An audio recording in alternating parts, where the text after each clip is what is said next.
दोस्तों, आज की ये कहानी मैं अमन के जैसे ही आपको सुनाने जा रहा हूँ। अमन का घर मेघालय के एक पहाड़ में था। आप जानते ही हैं कि मेघालय पहाड़ों और जंगलों से भरी हुई जगह है। अमन वहीं के एक गांव में रहता था। ये बात तब की है जब बीए का स्टूडेंट हुआ करता था। एक दिन मैंने और मेरे दोस्तों ने मिलकर कहीं घूमने जाने का प्लान बनाया, क्योंकि खाली बैठे बैठे हम बोर हो चुके थे।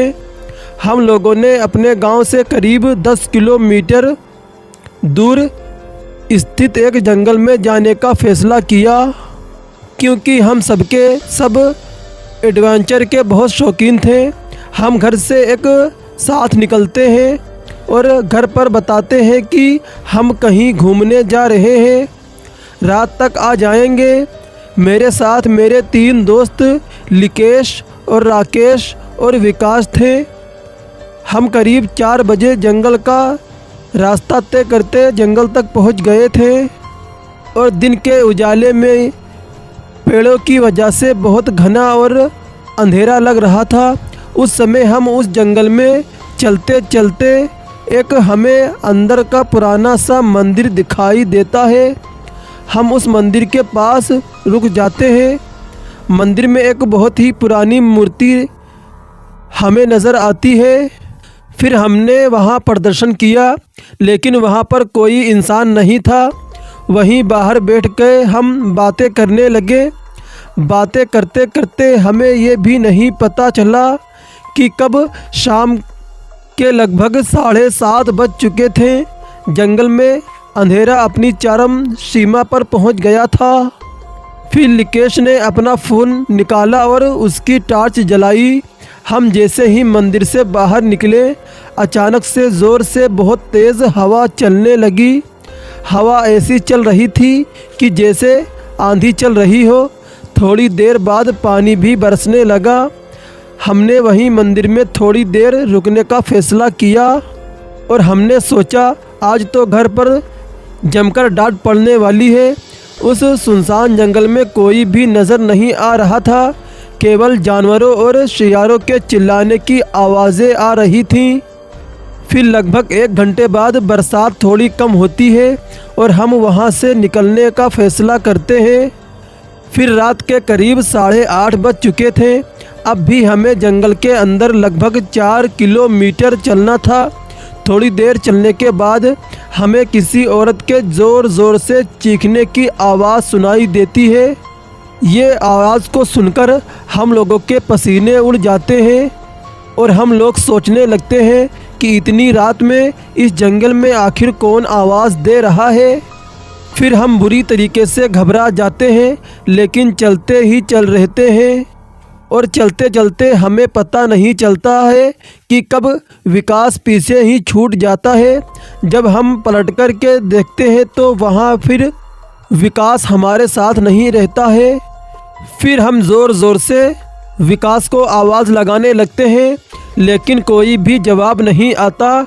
हम घबरा जाते हैं। अब हम करते भी तो क्या, अब हम बहुत ज़्यादा घबरा चुके थे।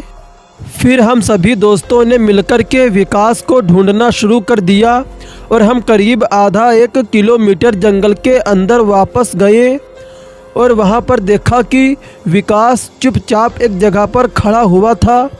हमने विकास से बोलने की कोशिश की, लेकिन वो कुछ बोल ही नहीं रहा था। फिर हमें लगा कि ये डर गया है, लेकिन वो हमारे साथ चुपचाप चलता रहा। उसके हाव भाव बहुत ही अजीब लग रहे थे। उसका चेहरा भी बड़ा सा विचलित लग रहा था। हमें तो उसे देख के भी डर लग रहा था। हालांकि हमारी बहुत बिगड़ हो चुकी थी, लेकिन दोस्त था, छोड़ तो सकते नहीं थे।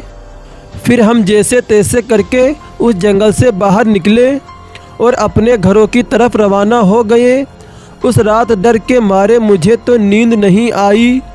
अगले दिन जब मैं सुबह कॉलेज गया तो पता चला कि विकास कॉलेज नहीं आया है। जब मैंने उसके बारे में जानकारी इकट्ठी की तो मुझे पता चला कि विकास की मौत हो चुकी है। मैं ये सुनकर दंग रह गया और मेरी आंखों में आंसू भर आए। मैं वहाँ से सीधा उसके घर गया। उसके माता पिता के पास रुक कर के उन्हें हौसला देने लगा।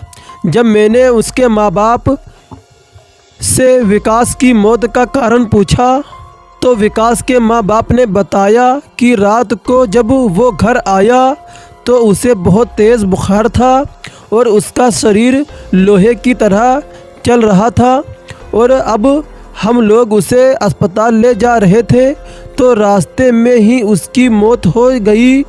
जब मैंने पूरी बात सुनी तो मुझे सारा माजरा समझ में आ गया। फिर कल रात में हमारे साथ क्या क्या हुआ था मेरे जहन में ये सारी बातें चलने लगी। फिर मुझे साफ साफ समझ में आ गया कि उसे किसी रूह ने पकड़ लिया था या कोई प्रेत आत्मा या चुड़ैल ने पकड़ लिया था और वही रूह या प्रेत आत्मा ने मेरे दोस्त की जान ले ली थी। फिर जब मैं वहाँ से वापस आ रहा था तो वहीं के एक आदमी ने मुझे रोक करके मुझसे पूछा कि बेटा आखिर विकास कल कहाँ था। तो मैंने डरते डरते उनसे सारी बात बताई तो उन्होंने बताया कि बेटा वो जंगल हॉन्टेड है। जिस मंदिर के पास तुम गए थे वो कई सालों से वीरान मंदिर पड़ा हुआ है और बेटा वहाँ से थोड़ी ही दूर पर एक प्रेत आत्माओं का वास है, इसलिए वहाँ पर कोई नहीं जाता है और बेटा वहाँ पर सिर्फ आत्माओं का ही राज चलता है और ख़ासकर शाम के वक्त के बाद से ये आत्माओं का राज चालू हो जाता है और उस जंगल में जो कोई भी उन आत्माओं को भी मिलता है वो आत्माएं उसको मार डालती हैं। जब उस आदमी से मैंने ये सुना तो मेरे तो होश उड़ गए। फिर उसके बाद से हम लोगों ने उस जंगल में कभी जाने का इरादा नहीं किया। दोस्तों कहानी कैसी लगी प्लीज़ हमें कमेंट करके ज़रूर बताएं।